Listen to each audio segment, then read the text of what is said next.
ஓம் நமச்சிவாயனே போற்றி போற்றி. ஓம் சிவலிங்கனே போற்றி போற்றி. ஓம் நந்தியின் வாகனனே போற்றி போற்றி. என் அன்பு குழந்தையே, இந்த மங்களகரமான தினத்தில் உனது பிரச்சனைகளை எல்லாம் போக்கி நீ கேட்ட வரங்களை உனக்கு அள்ளி கொடுக்க உன் அப்பன் ஈசன் வந்திருக்கின்றேன். இந்த பதிவை முழுமையாக கேள் என் தங்கமே. என் அன்பு குழந்தையே, உன்னால் உன் துணையின் வீட்டில் சண்டைகள் ஏற்பட்டு விட்டது. அது ஏன் தெரியுமா? அது உனக்கு வாழ்க்கையில் இனி நல்லது நடப்பதற்கான அறிகுறிதான். உனக்கு இந்த நல்லது நடக்கப் போகின்றது. இந்த சண்டை உன் துணையின் வீட்டில் நடந்து கொண்டிருக்கின்றது. வாழ்க்கையில் வெற்றி பெறுபவன் என்றுமே வெற்றியை நோக்கி ஓடிக்கொண்டு இருப்பான். நடுவில் வரும் சங்கடங்களையும் நடுவில் வரும் சண்டைகளையும் கஷ்டங்களையும் அவன் கண்டு கொள்ளவே மாட்டான் என் தங்கமே. அதுபோலத்தான் என் பிள்ளையிடம் ஒரு பிரச்சனைகள் தாங்கும் மனப்பக்குவம் இருக்கின்றது. அந்த மனப்பக்குவத்தை நான் என் குழந்தைக்கு கொடுத்திருக்கின்றேன். என் பிள்ளையை அவருடைய துணை பிரிந்து மிகவும் சங்கடமாகவும் கஷ்டமாகவும் மனநிலையில் இருக்கின்றது என்று எனக்கு நன்கு அறிந்திருக்கின்றேன். ஆனால் என் பிள்ளைக்கு மன தைரியத்தையும் மன வலிமையும் கொடுத்து இந்த அப்பன் நான் இருக்கின்றேன். கலங்காதே என் தங்கமே. இனி சிறிது நேரம் கூட மகிழ்வாக இல்லை.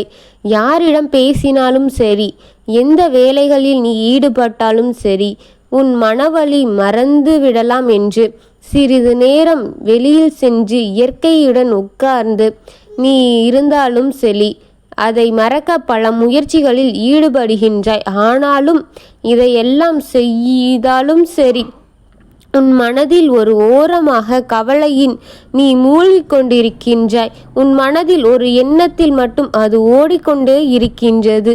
நீங்கள் இருவரும் சேர்ந்து இருந்த நாட்கள் எல்லாம் உன் கண்முன் வந்து போகின்றது. அது போன்ற நினைவுகள் வரும்பொழுது நீங்கள் இருவரும் சேர்ந்து வாழ்ந்த அந்த நாட்கள் எல்லாம் உன் கண்முன் வந்து போகின்றது.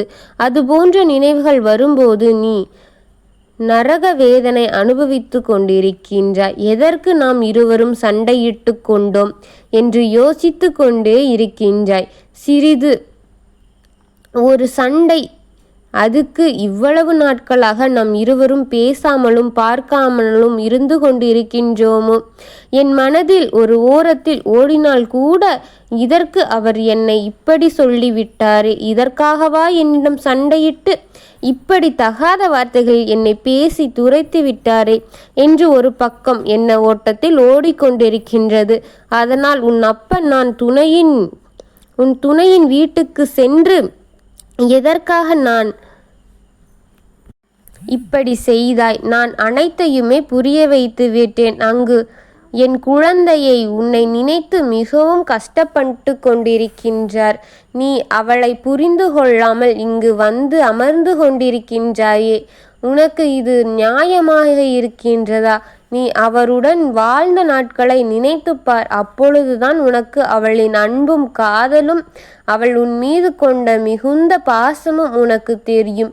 இதை யோசித்துப்பார், நீயே புரிந்து கொள்வாய். உன்னை யார் இந்த அளவிற்கு நேசித்து இருக்க மாட்டார்கள். அப்படி அந்த அளவிற்கு உன் மீது பாசத்தை கொட்டிய அவளை நீ அங்கேயே விட்டு வந்து விட்டாயே. உன்னையே நேசித்து நீயே உலகம் என்று இருந்த அவளை எதற்காக இப்படி காயப்படுத்தி கொண்டு இருக்கின்றாய்? சிறிது அளவு கூட அவளை நீ புரிந்து கொள்ளவே இல்லை. உன்னை நேசித்து அவளை வீட்டை விட்டு வெளியேற்றி விட்டாயே. வீட்டில் உள்ளவர்களின் சொல் பேச்சை கேட்டு இப்படி துரைத்து விட்டாயே. அதனால் இப்பொழுது மிக அவஸ்தைப்படுவது நீதான் என் தங்கமே. என்னுடைய குழந்தையை எப்படி தேற்றுவது என்று எனக்கு நன்றாக தெரியும். ஆனால் நீதான் தன்னந்தனியாக நின்று கொண்டிருக்கப் போகின்றாய் என்று கூறிவிட்டு வந்துவிட்டேன் என் தங்கமே. உடனே உன்னை அவர் புரிந்து கொண்டார் என் தங்கமே. உன்னால் அவர் வீட்டில் சண்டை போட்டு கொண்டிருக்கின்றாய். இப்பொழுது புத்தி எனக்கு தெளிந்து விட்டது. உன்னால் என் துணையின் வீட்டில் சண்டையாக இருக்கின்றது. நான் வாழ்ந்தால் அவளோடுதான் வாழ்வேன் என்று சண்டை போடுகின்றார். இப்பொழுதுதான் எனக்கு புத்தி வந்துவிட்டது. இத்தனை நாளாக நீங்கள் கூறுவதை அனைத்தையுமே கேட்டு ஒரு பொம்மை போன்று தலையாட்டு கொண்டு இருந்திருக்கின்றேனே. இனி அவ்வாறெல்லாம் இருக்க மாட்டேன். என்னுடைய துணையை என்னோடு சேர்த்து வையுங்கள். இல்லை என்றால் எங்களை விட்டு விடுங்கள். நாங்கள் உங்கள் கண்காணாத இடத்தில் சென்று எங்களின் வாழ்க்கையை நடத்தி கொள்கிறோம் என்று கூறி கொண்டிருக்கின்றார் என் தங்கமே. இதனால் உன் வாழ்க்கையில் ஒரு நல்ல மாற்றம் ஏற்பட உள்ளது. உனக்கு வேண்டிய ஒளி கிடைத்து விட்டது. இத்தனை நாள் நீ இருட்டுக்குள் இருப்பது போன்று உணர்ந்து கொண்டிருந்தாய் அல்லவா? இப்பொழுது உன் துணை உன்னை வெளிச்சத்திற்கு அழைத்து செல்ல போகின்றாய். அதற்கு அறிகுறிதான் இதெல்லாம் நடந்து கொண்டிருக்கின்றது. கூடிய விரைவில் உன் துணை உன் கையை கோர்த்து வரப்போகின்றார். அதற்கு நான் பொறுப்பு என் தங்கமே. இவ்வளவு லீலைகளும் நடந்ததற்கு காரணம் உன் அப்பன் நானாகவே இருக்கின்றேன். உன்னை நிம்மதியாக இருக்க வைப்பதற்கே இத்தனை நாடகங்கள் நடந்தது. நீ நிம்மதியாக இரு. எதை நினைத்தும் மனதை குழப்பிக் கொள்ளாதே. நான் அங்கு அவனுக்கு எல்லாவற்றையும் புரிய வைத்து விட்டேன். அமைதியாக இரு என் தங்கமே. நீ எதை எதிர்பார்த்தாயோ அது 2 மடங்காக உன் கையில் கொண்டு வந்து சேர்ப்பது இந்த அப்பனின் கவலையாகும். நீ எதற்கு கவலைப்படுகின்றாய்? கவலைப்பட வேண்டாம் என் தங்கமே. யார் இப்பொழுது உனக்கு துணையாக இல்லை என்றாலும் நான் உனக்கு துணையாக எப்பொழுதுமே இருப்பேன்.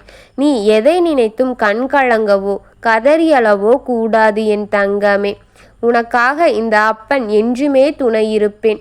உனக்கு வரும் அனைத்து கஷ்டங்களையும் உன்னிடத்திலிருந்து நான் ஒதுக்கி விடுவேன் என் தங்கமே. உனக்காக உன் அப்பன் இருக்கின்றேன்.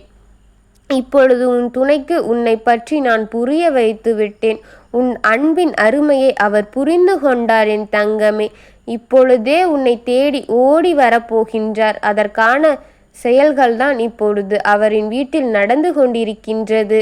நீ எதை நினைத்தும் கவலை கொள்ளாதே.